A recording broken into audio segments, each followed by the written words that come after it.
Hello, my dear friends. This is Suraj Prajapati, and I'm here with question number 31 of MCQ series. The pair of equations x plus 2y plus 5 equal to 0 and minus 3x minus 6y plus 1 equal to 0 has, and your option is given here: a unique solution, b exactly two solutions, C infinitely many solutions और D no solution. तो video को pause कर लीजिए और एक बार खुद से try करिए और उसके बाद से सॉल्यूशंस को देखिएगा। ठीक है, तो आपने कर लिया। आई होप कि आपने इसको सॉल्व कर लिया। चलिए अब मूव करते हैं सॉल्यूशन की तरफ। तो यहाँ पर हमारे पास दो इक्वेशन है, एक है x plus two y plus 5 equal to 0। तो इसको पहले मैं लिख ले रहा हूँ, x plus two y plus 5 is equal to 0।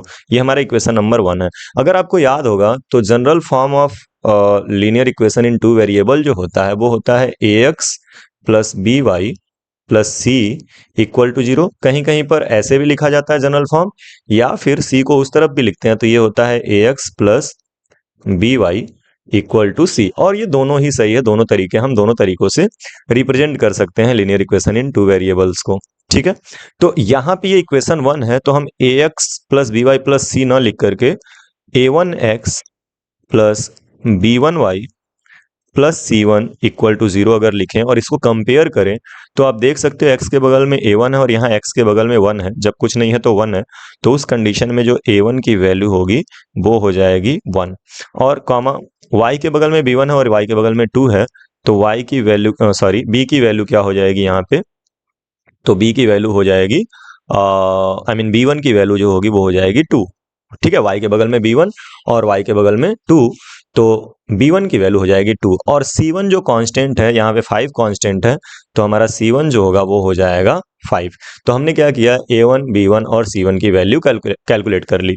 Now let us talk about equation number 2, जो यहाँ पे है minus 3x minus 6y plus 1 equal to 0। तो इसको लिख लेते हैं, ये हो गया minus 3x minus 6y plus 1 equal to 0। This is equation number 2। इसको हम इक्वेशन नंबर 2 ले रहे हैं।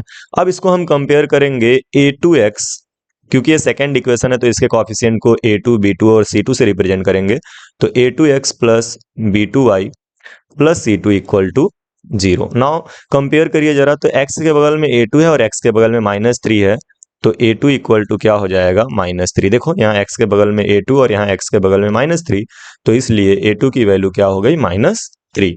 Now b2 is plus y का कॉफिशिएंट b2 और यहाँ पे y का कॉफिशिएंट माइनस 6, तो b2 की वैल्यू हो जाएगी माइनस 6। और c2 जो होगा वो कांस्टेंट के इक्वल हो जाएगा, विच इज इक्वल टू 1।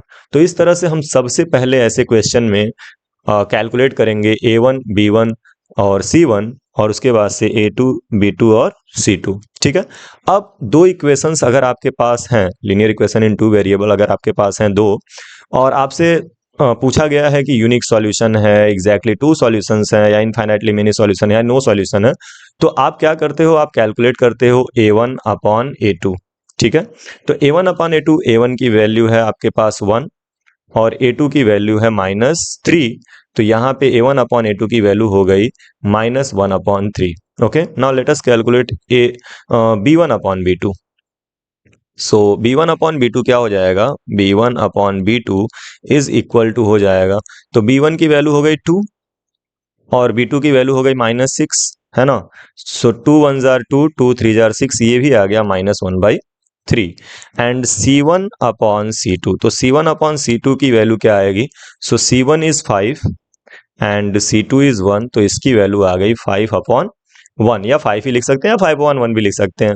तो आप देख सकते हो कि a1 अपॉन a2 जो है यहाँ पे a1 upon a2 is equal to b1 upon b2, but it is not equal to c1 upon c2। आप देख सकते हो a1 अपॉन a2 तो आपस में इक्वल है b1 अपॉन b2 के, लेकिन c1 अपॉन c2 के इक्वल नहीं है। और ये कंडीशन होता है किसके लिए, नो सॉल्यूशन के लिए, नो solution.